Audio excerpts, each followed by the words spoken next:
Good morning from Rockport, Texas. This is the Fulton Mansion. We're going to have a tour of it this morning. Just came through 30 minutes of rain, probably about 2 to 3 inches of rain. It was so heavy in the car we had to actually stop a few times.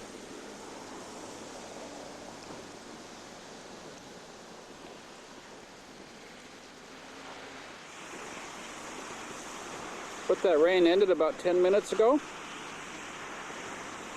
and everything's opening up for a nice day.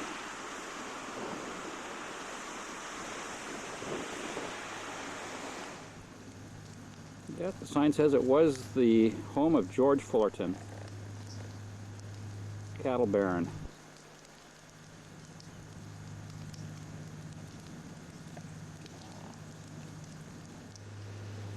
Trees that you see here are called live oak.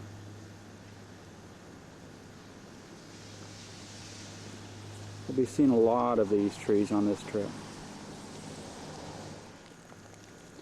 If you look real close in the cement that we're standing on, all the seashells that are impregnated in the cement, all the way through, shell after shell.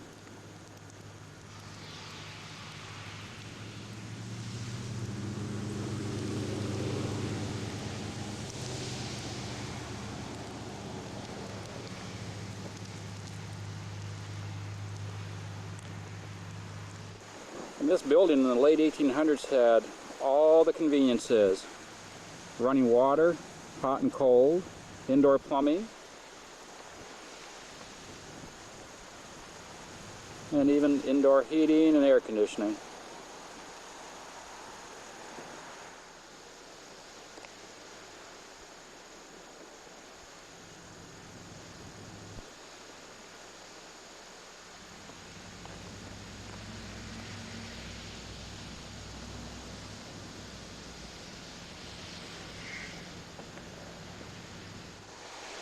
There's the view of the ocean off the front deck.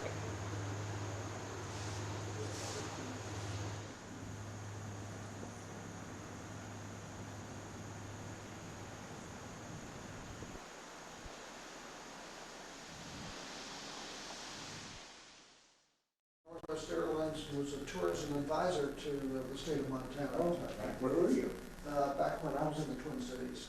Okay, but I mean, where were you in Montana? Oh, I used to fly into the capital, Helena and stuff like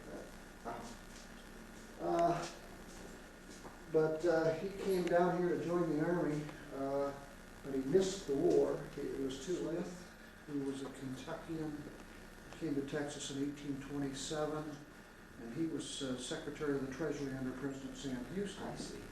And these two men became good friends and business partners later on. And in 1840, I got into the cattle business, and by 1871, parlayed his wife's land and some that he had collected with 4 other men into the Coleman Mathis Fulton Pasture Company.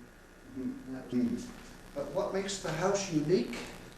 It's built like a grain elevator, and that is a grain elevator before the turn of the century. Meaning that all these walls, inside and out, and all these floors are wood. Your walls are 1.5 by 5 inch yellow pine planks stacked and staggered this way. Wow. And all your floors vertically stacked and staggered this way. Huh. Enough wood in this place for a small subdivision. Well, I guess. But it's the only house on the waterfront in this coastal bend area that's been through 8 hurricanes and is still standing. Huh. And it is $4 a person, unless one of you nice young ladies. Harriet's kitchen cooking. Yeah.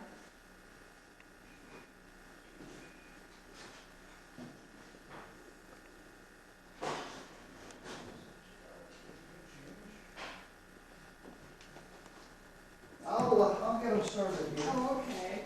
And again, George came down here in 1837. It's not everybody get to look The at china is all sort original. of crack like that or whatever. This is silver. These families have either donated or state purchased. That's where Harriet learned about conservatories, a place to grow flowers. furniture in here is an eclectic mix. Having gone to the Centennial Celebration in Philadelphia, some of the furniture was what is known as mechanical furniture at that time, kind of the in Utah and that area out there in the mountains. They had found the mother lode of silver, the Molly Brown mine, and this brought the tea sets and the dessert sets displayed somewhere. The tea set is in the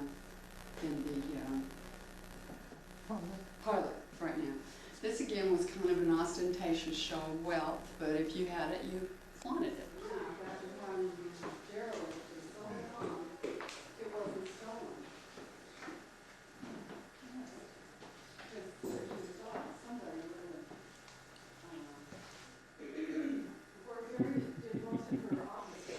Indoor plumbing.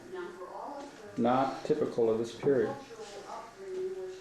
To know as a businessman. And this left a tremendous treasury of information for the historians. The bed is original. First, they had a reproduction of a bed in here, but one day the family of the judge who was murdered in San Antonio, one of the first judges that was ever murdered, and it was the actor Harriet, the fellow who was on Cheers' father that did it. It was a real sensational case. Was that be in the late 1800s? Yeah, right. You got that.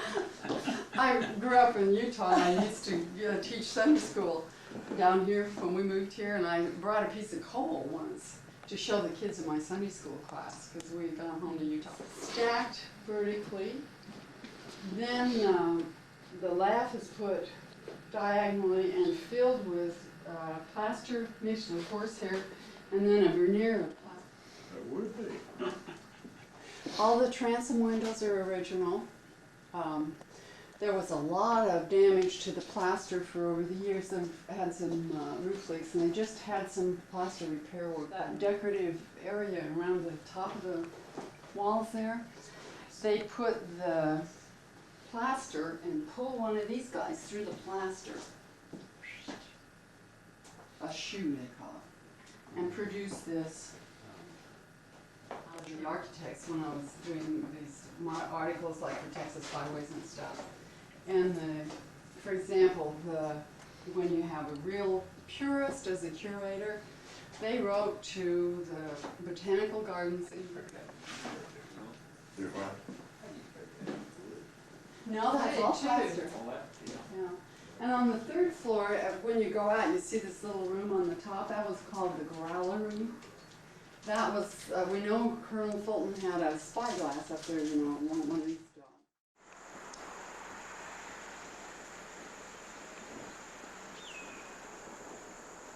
Yep, fully preserved, so everyone can enjoy it. Courtesy, State of Texas.